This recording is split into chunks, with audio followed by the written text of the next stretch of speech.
Have you ever felt your whole world come undone in a single instant?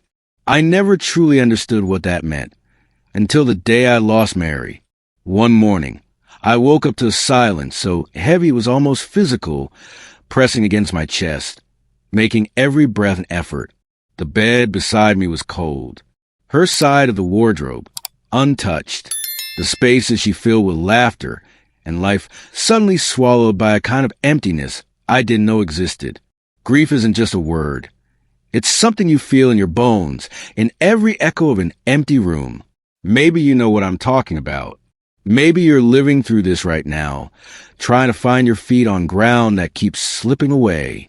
Each day, I wandered through our home, running my fingers over her favorite mug, her books, a cardigan draped on the chair. I found myself talking to her in the dark, hoping for some sign that she could still hear me. Do you ever talk to someone who isn't there just to fill the silence? But nothing prepared me for what I would find days after her funeral. A letter tucked deep inside a book she loved. My hand shook as I opened it. The first line stopped my heart. I'm sorry. I read her words over and over, trying to understand. She was gone, but here she was, reaching out across the distance, leaving behind not just memories, but secrets too. Have you ever discovered something about someone you loved, only after they were gone? That's what happened to me. As I read Mary's letter, I felt 1,000 things at once: anger, confusion, sadness, and an aching longing for answers. She asked for forgiveness, for something I never even knew she carried. What do you do with that kind of pain? How do you forgive someone who's not here to explain? If you're watching this, maybe you're searching for comfort or clarity in your own loss.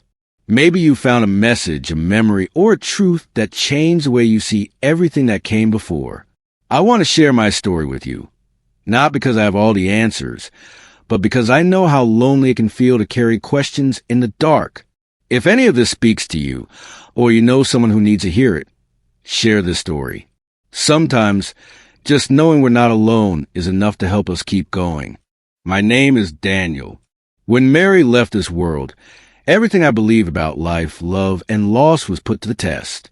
The day she died felt like time itself shattered. There were no words big enough for the pain, no way to fill the silence she left behind. Our home became a museum of memories, every corner whispering her name. Even the smallest things, the way sunlight hit her favorite chair, the sound of her laugh echoing in the hallway, became reminders that she was gone. Grief is an ocean, and I was drowning. Some days, I could barely get out of bed. The world outside went on, but mine had stopped. If you've ever lost someone, you might know this feeling. The ache that nothing can soothe, the emptiness that settles deep inside your chest. Every night, I replayed our last conversation, searching for something I might have missed. I found myself clinging to old text messages, voicemails, anything that proved she was real, that our love had existed. It's strange how grief changes you.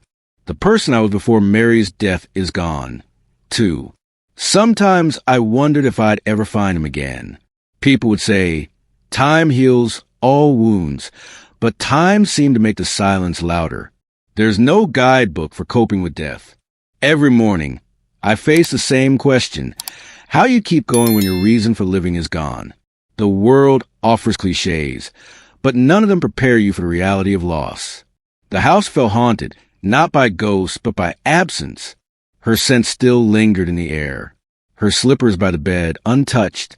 Every photograph on the wall became a story unfinished, a chapter closed too soon.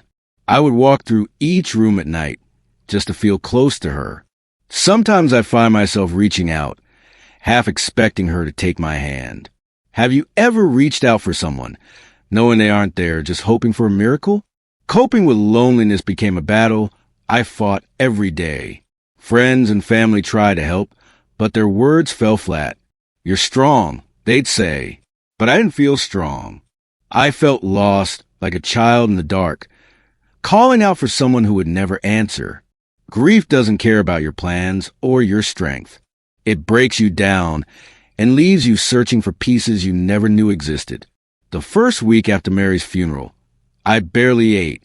I wandered the house at night, sitting in her favorite chair, just to be close to her in some way. Sometimes I'd talk to her out loud, asking for guidance or just saying how much I missed her. My biggest fear was that I'd forget the sound of her voice or the warmth of her touch. If you're listening to this, maybe you understand what it's like to be afraid of forgetting. There were moments when I wished I could just stop feeling, just for a day. The pain was relentless. Every memory cut deeper than the last. I remembered the way she smiled when she was reading, the gentle touch of her hand on mine. Loss is cruel that way. It magnifies the beauty of what you had by showing you what you'll never have again. Do you ever find yourself replaying memories, wishing you could step inside them, if only for a moment? Mourning isn't just sadness. It's anger, guilt, regret. I questioned everything. Did I say I love you enough? Did I appreciate her the way she deserved? Sometimes the guilt felt heavier than the grief itself. At night, I'd stare at the ceiling, counting the things I wished I'd done differently. It's strange how loss makes you see your past through a different lens. What would you say to someone you lost if you had one more chance? I tried to distract myself, TV, books, even cleaning the house, but nothing filled the void. Every task reminded me of her absence. Washing the dishes, I'd remember how she hummed while she worked. Folding laundry, I'd find her favorite shirt and hold it close, breathing in the fading scent of her perfume. These small moments were both torture and comfort. They reminded me she was real, and so was the love we shared. The nights were the hardest. That's when the loneliness crept in and memories became sharper, cutting through the silence. I'd lie awake for hours, staring at the shadows on the ceiling, feeling the weight of her loss. Sometimes I'd dream of her, waking up just as she reached for me. Those dreams were bittersweet. A brief return to the life we had, followed by the harsh reality of mourning. There were days when I didn't want to see anyone. The world felt distant, and I felt invisible. People tried to offer advice, stay busy, find a new hobby, but none of it mattered. What do you do when your heart just wants one more day with the person you lost? Every day was a struggle, and every victory, no matter how small, felt like a mountain climbed. Grieving changes the way you see everything. Even the future looked different. Birthdays, holidays, simple weekends. Each one became a reminder of what was missing. There were times I envied people who had never loved, never lost, never felt this kind of pain. But I also knew that loving Mary had been worth every tear. Would you trade the love you had just to avoid the pain of losing it? I learned that there's no right way to mourn. Some days I needed to cry. Others, I just needed to sit in silence. I stopped judging myself for the way I felt. Coping with grief is a personal journey. What helps one person might not help another. If you're grieving, I hope you know that whatever you're feeling is okay. Your pain is real and it matters. One afternoon, I found myself sorting through her things, not really knowing why. Maybe I was searching for a sign, or maybe I just needed to feel close to her. Every item told a story. Her wedding ring, her journals, little notes she left around the house. It felt like a conversation with her. One last chance to hold on to the life we shared. Loneliness became a constant companion. It showed up in unexpected ways. A song on the radio, the smell of her perfume, the taste of her favorite meal. Sometimes, I'd sit at the kitchen table, setting a place for her out of habit. The world kept turning, but mine had stopped. If you're dealing with loss, you probably know how that feels. The sense that everyone else has moved on, while you're stuck in yesterday. The hardest part was facing the future alone. Every plan we made together vanished in an instant. I didn't know who I was without her. The life I'd imagined was gone, replaced by questions I couldn't answer. What do you do when the person you built your future with is suddenly part of your past? Looking back, I realized that grief is a form of love that has nowhere to go. Every tear, every ache is a reflection of the love I had for Mary. Sometimes the pain felt like proof that what we had was real. Have you ever thought of grief as love's shadow, following you even after the light is gone? As days turned into weeks, I found myself searching for purpose. There had to be more to life than just surviving. I wanted to find a way to honor Mary's memory, to carry her with me even as I tried to move forward. Healing after death isn't about forgetting. It's about finding new ways to remember, to keep love alive in the face of loss. Sometimes I'd sit in our garden, watching the world go by, and think about what Mary would say. I wondered if she'd be proud of the way I was coping, or she'd wish I'd let go of the sadness. Those quiet moments were both healing and heartbreaking. If you could talk to the person you lost, what would you say? Would you ask for advice, or just say, I miss you? Coping with death is a journey with no map. Some days, I took one step forward, only to fall 2 steps back. But even in the darkest moments, I knew I had to keep going. Grief is not the end of the story. It's a part of it, a chapter one never wanted, but one I have to write. For anyone out there struggling with loss, know this, you are not alone. In the weeks after Mary's passing, I found myself caught between wanting to move forward and feeling completely abandoned by the world. The emptiness inside me felt heavier each morning. Even the sunlight through the window looked different, harsher somehow, like it was trying to force me out of my grief. Starting over after losing someone isn't something anyone prepares you for. It's a slow and confusing process, filled with more questions than answers. Small routines became mountains to climb. Making breakfast alone felt almost impossible. I'd catch myself reaching for a second coffee cup, out of habit, only to realize it wasn't needed anymore. Sometimes I'd stop in the middle of a room, forgetting what I came for, lost in a memory of Mary's voice or laughter. The world outside my window moved on, but inside my home, time had stopped. Have you ever felt like life is moving without you?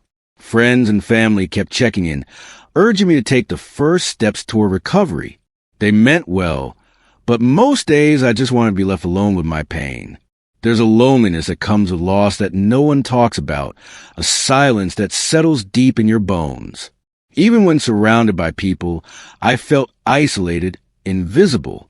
Moving on after loss felt like betraying Mary, like letting go of the life we built together.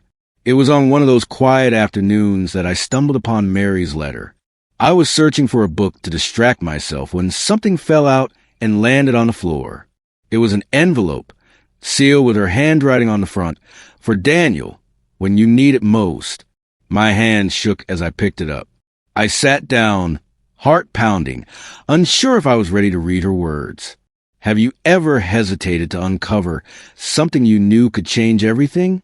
Opening the letter was like opening a door to the past. Mary's words were gentle, but carried a weight I wasn't prepared for. She apologized for things left unsaid, moments missed, and most of all, for a secret she had kept from me. I felt a rush of emotions, confusion, sadness, even a hint of anger. Why hadn't she told me before? Was there something I could have done? The questions circled endlessly in my mind. Her apology wasn't for anything unforgivable. It was about her fear of being vulnerable, of showing me the parts of herself she thought were unlovable. She wrote about regrets, about the time she wished she'd opened up more. It made me realize how even those we love most can carry burdens we never see. Emotional healing after loss sometimes starts with understanding that we all have shadows we try to hide. I reread the letter over and over, each time discovering something new between the lines. It was as if Mary was guiding me through my grief, encouraging me to forgive not just her, but myself as well. Starting over after losing someone doesn't mean forgetting the pain. It means learning to carry it differently, finding space for both the sorrow and the hope that slowly returns. In the days that followed, the letter became my anchor. I kept it close, reading it whenever the loneliness became too much. Her words reminded me that love doesn't end with death. It changes shape, but it's always there, urging us forward even when we feel like giving up. Coping with abandonment wasn't about filling the void, but about accepting that some holes can never be filled. And that's okay. Little by little, I began to take small steps toward rebuilding my life. I started walking the evenings, just to feel the world moving around me. Sometimes I'd talk to Mary as I walked, sharing my day, my doubts, my fears. There's something healing about speaking out loud, even if no one answers. Have you ever found comfort in talking to someone who's no longer here? I made a promise to myself and to Mary to honor her memory by living, not just surviving. That meant letting myself feel everything. The sadness, the anger, the brief flashes of happiness that sometimes surprise me. Grief recovery is not a straight line. Some days are better, some are worse, but every step forward matters, no matter how small it seems. There were setbacks, moments when the weight of loss threatened to pull me under again. Anniversaries, birthdays, quiet Sundays. Each one brought fresh waves of longing and sadness. But I tried to face them, to let myself grieve without shame. Finding meaning after death is an ongoing process. Some days, just making it through feels like enough. Slowly, new routines formed. I started cooking simple meals, even if it was just for me. I allowed myself to laugh at old memories, to listen to our favorite songs without breaking down. Each act of moving forward felt like reclaiming a part of myself I thought was lost. Have you noticed how the smallest victories can feel monumental when you're healing from grief? Sometimes, guilt crept in when I caught myself enjoying life again. Was it wrong to feel happiness, even briefly? I wondered if Mary would understand, or if she'd want me to keep her memory alive by staying in the darkness. Her letter became my answer, a reminder that loving someone means wanting them to live fully, even after goodbye. I began reaching out to others who had experienced loss. Sharing my story made me realize how universal these feelings are. We all walk our own path through grief, but the road is less lonely when we share our burdens. Emotional healing comes in unexpected ways, sometimes through a stranger's kindness, a supportive message, or a quiet moment of connection. Every day, I asked myself what Mary would want from me. The answer was always the same. She wanted to find peace, to let love guide me instead of fear. That thought gave me the courage to try, even when it felt impossible. Coping with grief is about more than survival. It's about finding hope, even in the darkest places. There were still days when the sadness felt overwhelming, when I missed her so much it hurt to breathe. But I also began to notice beauty again. A sunrise, a kind word from a friend, the comfort of a familiar song. Life after loss isn't about forgetting. It's about learning to see the world with new eyes, to carry both joy and sorrow together. Mary's letter taught me that secrets don't have to define us. Forgiveness, for her and for myself, became a daily practice. It was never about erasing the pain, but about making space for new possibilities. If you're starting over after losing someone, I hope you find your own letter, whether it's written or felt in your heart. That helps guide you toward healing. The journey isn't easy, but every step, every tear, every small act of courage is part of the process. Grief doesn't disappear, but it can transform. With time, hope can return, quietly and gently, reminding us that love is never truly lost. The day I fully confronted Mary's letter, something inside me shifted. It was more than just reading her words. It was letting myself truly feel them. For weeks, I tiptoed around her secret, afraid of what it might mean for my memories, my love for her, and even my sense of self. Facing it felt like standing on the edge of a cliff, staring down into the unknown. Grief has a way of forcing you to confront the parts of yourself you'd rather hide. Her confession was gentle, but it struck deep. She wrote about a fear she'd carried for years, a piece of herself she'd never fully shared. As I let her words sink in, I realized how much I had missed, how much she must have carried alone. Suddenly, my grief became mixed with regret. Why hadn't I seen the signs? Could I have done something differently? This is a question that so many of us ask ourselves after loss. Have you ever wished for one more chance to understand someone you love? The days that followed were some of the hardest. Mary's secret changed the way I looked at our life together. I questioned our conversations, our choices, even our silences. My mind ran in circles, searching for answers I'd never have. The hardest part of grief isn't always the absence. It's the doubts that follow. Sometimes, all we want is clarity, even if the truth hurts. There was a moment when the pain almost became too much. I remember standing in our kitchen, gripping the edge of the counter, feeling overwhelmed by the weight of everything unsaid. My world seemed to close in around me. I wanted to escape, to shut down my feelings, to forget. But I knew that running from the truth wouldn't set me free. Healing comes when we face what hurts most, even if it feels impossible. One night, I broke down and spoke out loud to Mary, as if she could hear me. I asked her why she hadn't told me, why she felt she had to carry that secret alone. As the tears came, so did something unexpected, a sense of release. It was as if, by finally voicing my pain, I'd start to let go of some of the anger and confusion. Coping with loss isn't about getting all the answers. Sometimes, it's about accepting that some questions will remain. Slowly, I began to see that Mary's secret didn't change the love we shared. It made our story more real, more human. We're all imperfect, all carrying hidden fears and wounds. Real love is about holding space for those imperfections, even when it's hard. This realization became a turning point in my grief. For the first time, I started to forgive not just Mary, but myself as well. Forgiveness is a powerful step in any grief journey. With forgiveness came a new kind of courage. I found myself wanting to reach out, to connect with others who had faced similar challenges. I joined a grief support group online, where people shared stories of love, loss, and secrets discovered after death.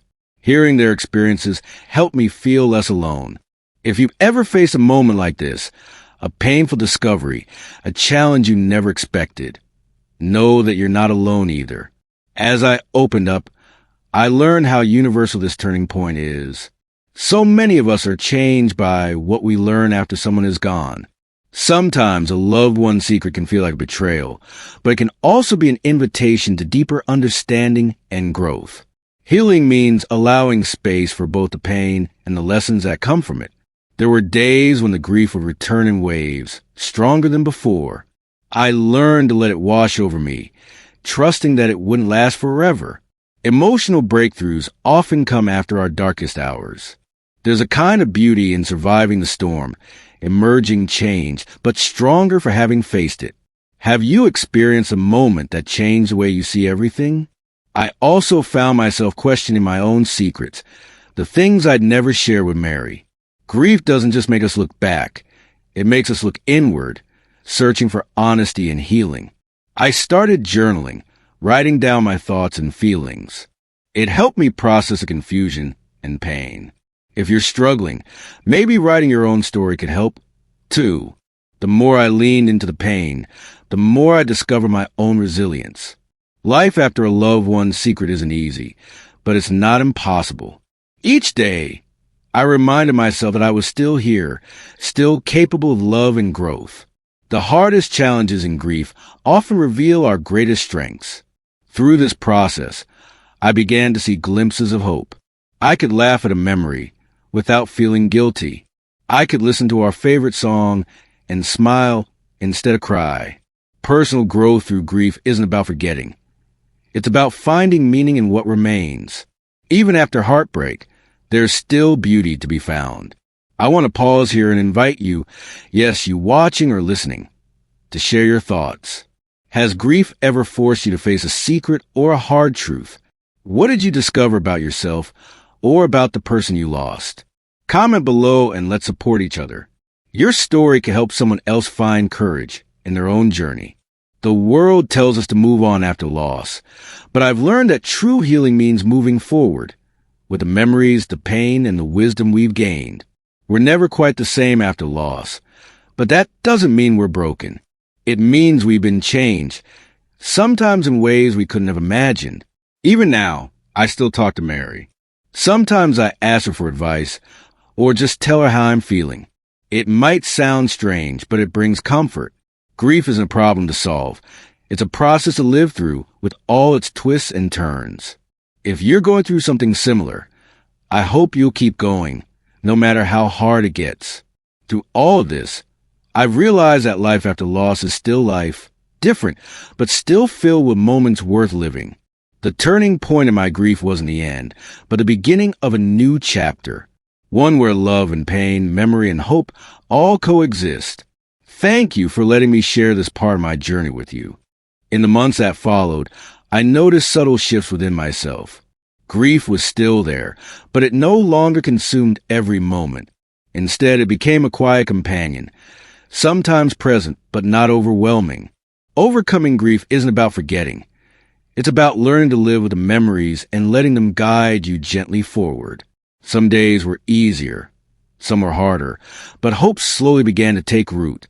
I started to allow small moments of happiness back into my life. Simple things, a warm cup of coffee, the morning sun to the window, the laughter of an old friend, took on new meaning. I realized that healing after a loved one's death doesn't come all at once. It arrives in fragments, like pieces of a broken heart slowly fitting back together. Every smile felt like a quiet victory. Acceptance was not a sudden breakthrough, but a gradual process. There were days when I still woke up expecting to see Mary's face beside me, only to remember that chapter of my life was over. The pain was softer now, shaped more by love than by loss. Finding hope after loss meant embracing the reality that Mary would always be part of me, even as I built a new future. I learned that life after mourning has its own kind of beauty. There's a wisdom that comes from surviving heartbreak, a gentleness with yourself and others, and a deeper appreciation for every fleeting moment. I found myself reaching out more, willing to connect, to listen, to share my story when someone needed hope. Redemption came in these moments of vulnerability. Moving forward after loss meant allowing myself to dream again. I set small goals, like learning a new recipe or going for a walk in a new park. Each step felt like reclaiming a piece of the world I thought I'd lost. There was strength in these quiet acts of living, in choosing to keep going even when the past tried to pull me back. There were times when the sadness would still rise, unannounced, a song on the radio, a scent, a phrase. But instead of fighting it, I learned to welcome these moments as reminders of the love I'd known. Healing isn't linear. It's more like a tide, coming and going, bringing both pain and peace. Through this process, I discovered a new sense of purpose. I wanted to honor Mary's memory, not by holding on to grief, but by living a life she'd be proud of. I volunteered, shared kindness with strangers, and even started writing about my journey in hopes it would help others. The act of giving, of connecting, became my own form of redemption. I realized that forgiveness, for both myself and Mary, was essential. Letting go of regrets and what-ifs allowed me to focus on the present. Acceptance was never about erasing the past, but about making peace with it. There is strength in acknowledging pain and choosing to move forward anyway. As I continued, new beginnings slowly emerged. I met new people, formed new friendships, and allowed myself to imagine a future filled with possibilities. Life after grief is not about replacing what was lost, but about expanding your heart to include both sorrow and joy. Redemption isn't a destination. It's the journey of becoming whole again. In the quiet moments, I still felt Mary's presence, sometimes in a dream, other times in a sudden sense of peace. I believe our loved ones never truly leave us. Their love shapes who we become, guiding us even after they're gone. That realization brought comfort I never expected. There were times I doubted my progress, wondering if I was really healing or just getting better at hiding the pain. But each day I woke up, faced the world, and allowed myself to feel I knew I was moving forward. Overcoming grief isn't about erasing the past. It's about building a new story, one that honors both love and loss. I want to ask you, if you follow my story until now, what does redemption mean to you? Have you found hope in unexpected places, or discovered strength you didn't know you had? I'd love to hear your thoughts in the comments. Your story matters, and it can inspire others to keep going. As I write these words, I feel gratitude for the love I had, for the lessons learned, and for the new beginnings that have followed. If you're in the middle of your own grief journey, I hope you know that healing is possible. The darkness will pass, and light will find its way back into your life. Please share your experience below. How did you overcome your hardest moments? What helped you find peace? Like, comment, and subscribe if the story has touched you, or if you think it could help someone else. Together, we can build a community of hope and healing for grieving hearts. Mary's memory will always be a part of me, but her greatest gift was showing me that love can outlast even the deepest sorrow. Now, as I continue this journey, I do so with hope, knowing that every ending brings a possibility of a new beginning. Thank you for listening, for sharing this path with me, and for letting me be a part of your healing. You are not alone. Every step forward, no matter how small, is a step toward redemption.